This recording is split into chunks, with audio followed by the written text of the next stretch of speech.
अस्सलाम वालेकुम स्टूडेंट्स, मैं हूं सैयद हारिस नदीम और सेकेंड ईयर पीएचडी के लिए जो है वो ये कुछ क्वेश्चंस हैं, तो आप सब इनको याद कर लीजिए। मुख्तसर सवालात अलग से हैं और डिटेल अलग से हैं, तो आप इसका स्क्रीनशॉट ले लीजिए। कुछ स्टूडेंट्स को वाज़ेह नज़र नहीं आ रहा था, तो फिर मैं इसके लिए क्लोज कर देता हूँ। तो आप देख सकते हैं, इसका स्क्रीनशॉट ले लीजिए। और ये बयानी सवालात हैं, लॉन्ग क्वेश्चंस हैं।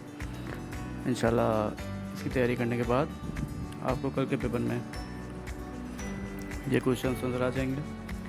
तो सेकेंड ईयर पीएचडी के लिए जो एमसीक्यूज़ की रिक्वायरमेंट कर रहे हैं, तो देखिए एक बात को ध्यान में रख लीजिए कि इस वक्त जो है वो एमसीक्यूज़ थोड़े से डिफ़िकल्टीज़ के साथ दे रहे हैं, और मतलब डिफ़िकल्टीज़ के साथ एक्चुअली वो दे नहीं रहे, वो तो अपने हिसाब से एमसीक्यूज़ जो है वो मिला जुला कर ही दे रहे हैं। लेकिन बच्चों के लिए एमसीक्यूज़ करना इस वक्त मुश्किल इसलिए हो रहा है क्योंकि एमसीक्यूज़ की तादाद ज़्यादा होती है, ठीक है।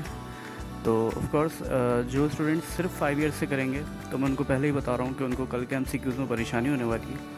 तो इसलिए 5 ईयर्स के साथ साथ एमसीक्यूज़ की तैयारी करने के बाद उनके लिए ज़रूरी है कि वो डेट्स को, यानी कि जो वाक़यात हैं, जो हिस्ट्री है, उसकी डेट्स को याद रखें स्पेशली, ठीक है।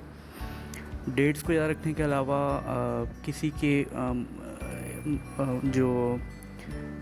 जो मूवमेंट्स हैं कि किसकी मूवमेंट है, ये तो उनके नाम याद रखने हैं आपको, ठीक है। तो मेरा एक मशवरा होगा कि ज़्यादा नहीं, अगर ज़्यादा नहीं कर सकते तो कम से कम हर चैप्टर में से ना जो चैप्टर इम्पॉर्टेंट होते हैं जो इस साल के लिए, और बल्कि आपके सामने ये इंपॉर्टेंट क्वेश्चंस जो हैं, इन क्वेश्चंस के जो इर्द गिर्द की जो वैल्यूज़, मतलब चीज़ें हैं, जो डेट्स हैं या फिर जो नाम है, उनको बस देख लेंगे अगर आप लोग, तो आप लोगों को काफ़ी आसानी हो जाएगी एमसीक्यूज़ इसमें, ठीक है। एक तो ये बात हो गई है। दूसरी बात, अगर आप लोगों को मेरी बात समझ में नहीं आई है और वो थोड़ा सा कॉम्प्लिकेटेड लग रहा है आपको, क्योंकि ये वो बात समझ पाते हैं, वो स्टूडेंट समझ पाएंगे जो उनको वो जानते हैं कि किस तरह से तैयारी करनी है। लेकिन जो न्यू स्टूडेंट है उनके लिए फिर मशवरा ये है कि वो chapter number 1, chapter number 2, chapter number 3 इनको अच्छे से पढ़ लें। सिर्फ रीडिंग करेंगे और रीडिंग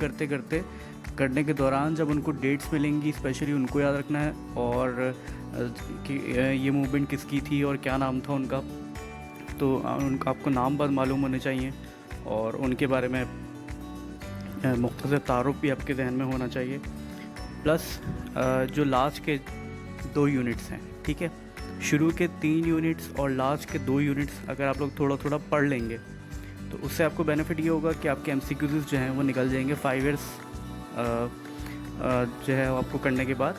आप अगर इसका कर लेंगे तो इंशाल्लाह, और अगर 40% एमसीक्यूज़ के लिए आपको इतनी मेहनत करनी पड़ रही है तो इसमें कोई प्रॉब्लम आपको होना भी नहीं चाहिए, क्योंकि पहले 17 एमसीक्यूज़ होते थे पिछले सालों में, तो उसके लिए बच्चा तैयारी नहीं करता था, तो वो तो फिर भी समझ में आती थी बात। लेकिन अब 40% एमसीक्यूज़ के लिए अगर आपको मेहनत करनी भी पड़ रही है तो बिल्कुल करें, क्योंकि अगर आप मेहनत नहीं करेंगे तो मेरे ख्याल में ये नाजायज़ हो जाएगा एमसीक्यूज़ के साथ।